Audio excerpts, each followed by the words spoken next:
ഞാനൊരു കാര്യം പറഞ്ഞ എന്റെ സീത കേൾക്കൂ.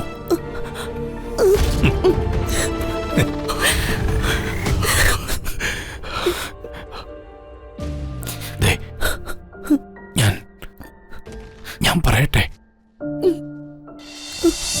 മഹിയും ആ ചിന്നുമായിട്ടുള്ള ബന്ധം ഇങ്ങനെ പോയാല് മിക്കവാറും അവള് മഹിയെ അടിച്ചെടുക്കും.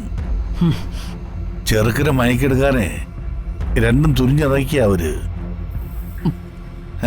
അവളുടെ അസുഖം എനിക്ക് മനസ്സിലാവുന്നുണ്ട്. അവളുടെ അസുഖത്തിനുള്ള മരുന്നാ ഞാൻ കുറച്ച് മുമ്പേ കുറിച്ചത്. എന്താ കുഞ്ഞോളെ നീ പറയുന്നേ? അവളുടെ അസുഖത്തിനുള്ള മരുന്ന് കുറിച്ചെന്നോ? എനിക്കൊന്നും അങ്ങോട്ട് മനസ്സിലാവുന്നില്ല.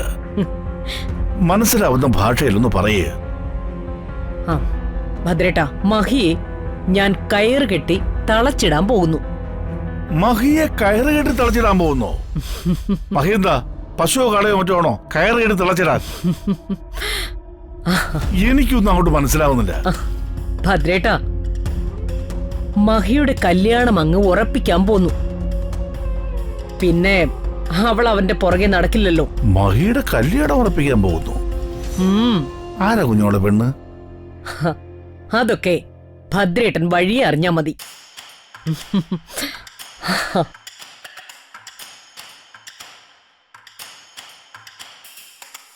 എല്ലാം പകുതി പറയും, ബാക്കി സസ്പെൻസ് ഇടും.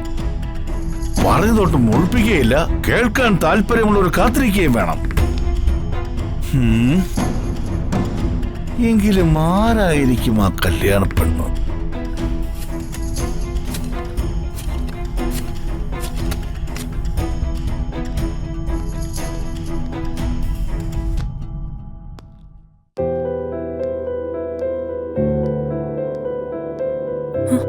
അമ്മേ, അച്ഛൻ.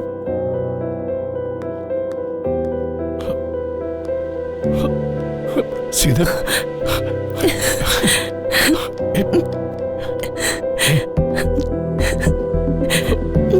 സീത, മോളെ മോളെ ഇതിനകത്ത് കിടന്ന് മടുത്തു. എന്ത് തെറ്റ് ചെയ്തിട്ടാ മോളെ അച്ഛനകത്ത്? എല്ലാം ശരിയാവും അച്ഛ. ഇപ്പോ വൈദേഹി തമ്പുരാട്ടിൻ സഹായത്തിനുണ്ടല്ലോ. സ്വന്തം രക്തത്തിൽ പിറന്ന എന്റെ മൂത്ത മോള് എനിക്കെതിരെ സാക്ഷ്യം പറഞ്ഞില്ലേ? അന്നു മുതലേ അച്ഛൻ ഉറങ്ങിയിട്ടില്ല.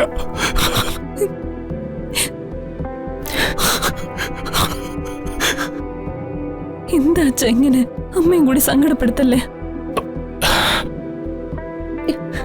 അച്ഛന് ഈ മോളില്ലേ, അതുപോരെ?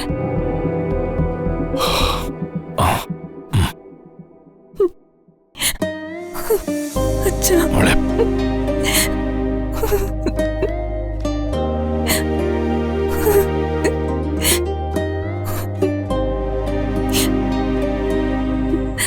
നോക്ക്, അച്ഛന് കഴിക്കാൻ അമ്മ അച്ഛന്റെ ഇഷ്ടങ്ങളെല്ലാം ചേർത്ത് വെച്ച് ഒരു പൊതിച്ചോറ് കൊണ്ടുവന്നിട്ടുണ്ട്.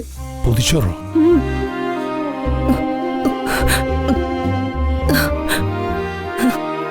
മോളെ, എന്റെ മോള് ഈ അച്ഛന് വേണ്ടി ഒരുപാട് കഷ്ടപ്പെടുന്നുണ്ട്. അതെനിക്കറിയാം. ഒരച്ഛന്റെ കരുതലും സ്നേഹവും കിട്ടേണ്ട പ്രായത്തില്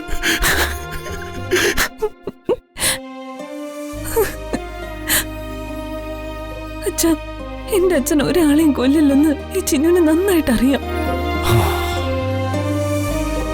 അങ്ങനെയുള്ള അച്ഛന് ഒരായുഷ്കാലം മുഴുവൻ ഇതിനകത്ത് കിടന്ന് നരകിക്കാൻ ഞാൻ സമ്മതിക്കില്ല.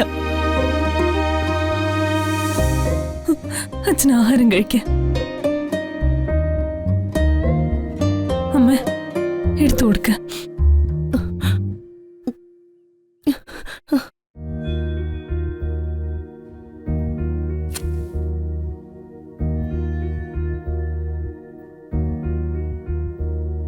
മോളെ, നീ എന്റെ മോളാണെന്ന് അരമാദേവി മനസ്സിലാക്കി കഴിഞ്ഞു. സൂക്ഷിക്കണം. അതിനെക്കുറിച്ച് ഓർത്തൊന്നും അച്ഛൻ വിഷമിക്കണ്ട. അച്ഛൻ ഇത് കഴിക്കേ. അച്ഛൻ ദേ അവിടെ ഇരുന്ന് കഴിക്കേ.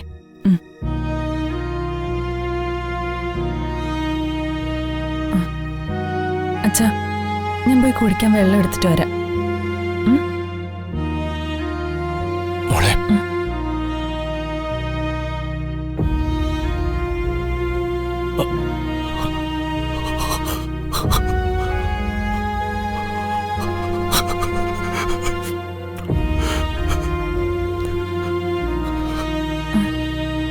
എന്താ അച്ഛാ? ഒന്നുമില്ല, മോളെ ചില്ല.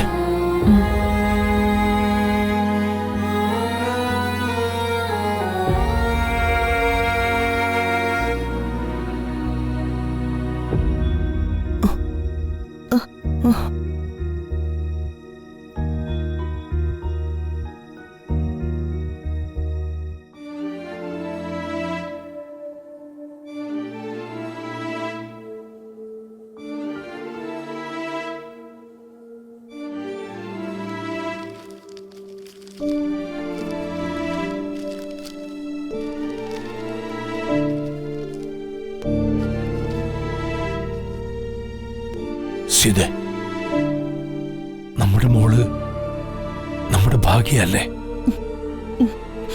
പ്രായപൂർത്തിയായ ഒരു പെണ്ണ് വരാൻ പാടില്ലാത്ത സ്ഥലമാ ജയില്. ഞാനായിട്ട് എന്റെ മോളെ ഇവിടെയും വരുത്തി, കോടതിയിലും പോലീസ് സ്റ്റേഷനിലും കയറ്റി. ഇനി എനിക്ക് വയ്യ.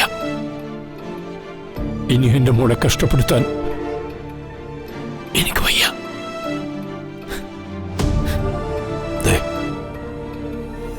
ഞാനൊരു കാര്യം പറഞ്ഞ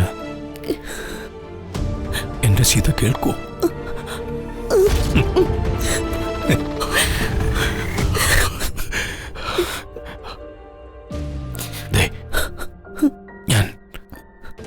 ഞാൻ പറയട്ടെ.